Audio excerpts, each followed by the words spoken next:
Hello bachcho, let's solve this question.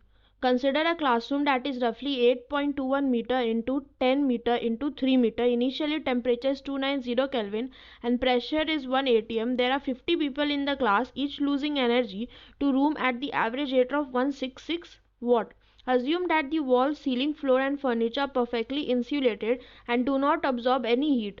Also assume that all doors, windows are tightly closed to prevent any exchange of air from the surrounding. How long in second will the physical chemistry examination last if the professor Mr. Neeraj Kumar has foolishly agreed to diminish the class when the air temperature in the room reaches body temperature 310 Kelvin? For air Cp is 7 R by 2.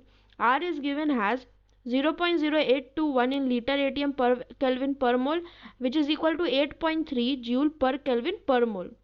So ये question solve करते हैं. ये हमारा adiabatic type का question है because यहाँ दे रखा है कि insulated and do not absorb any heat, तो हीट का चेंजेस नहीं हो रहा है यहाँ. और हम लोगों को फाइंड करना है टाइम. सो हम लोग को पावर गिवन है 166 watt for per person. So total room में 50% है. Okay, so total power from 50% कितना होगा? 166 into 50 which is equal to 8300 watt. अब एनर्जी का फॉर्मूला हमें पता है कि पावर इंटू टाइम होता है.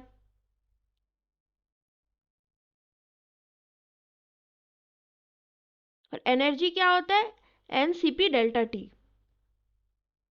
एन क्या हमारा मोल्स है, सीपी हमारा क्या दे रखा हुआ है 7R/2 और डेल्टा टी हमें तो दे रखा है क्वेश्चन में. तो हम लोग मोल्स फाइंड कर लेते हैं. तो मोल फाइंड करेंगे हम लोग PV is equals to NRT से.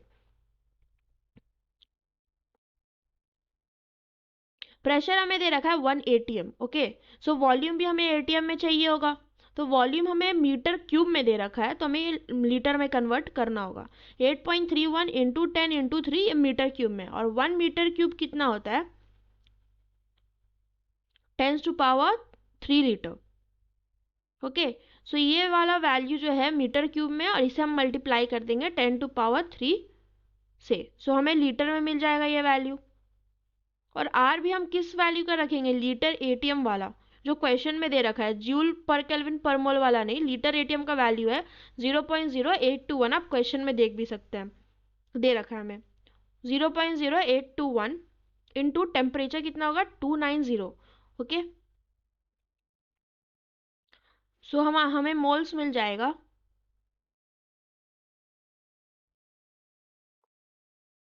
10470 मोल्स. ओके, अब यहाँ से हम एनर्जी निकाल सकते हैं n C p delta T से. एन हम लोगों ने कैलकुलेट किया 10470. सीपी हमें क्वेश्चन में दे रखा है 7/2. आर अब हम जूल वाला रखेंगे. जूल वाला इसलिए रखेंगे बिकॉज हमें एनर्जी जूल में चाहिए होगा. और चेंज इन टेम्परेचर क्या होगा? 310 माइनस 290. सो एनर्जी कैलकुलेट करने पे हमें मिलेगा 6090,399 जूल.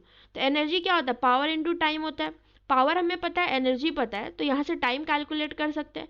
एनर्जी हमें मालूम है कि 6090,399 है और पावर 8300 है. सो इसे डिवाइड करेंगे तो हमें टाइम मिल जाएगा. सो हमें टाइम मिल रहा है 733.78 सेकेंड. और क्वेश्चन में हमें टाइम कैलकुलेट सेकेंड में करने बोला है, तो ये हमारा आंसर होगा. सो हमारा आंसर क्या होगा? Time is equal to 733.78 second. Hope you understand the question.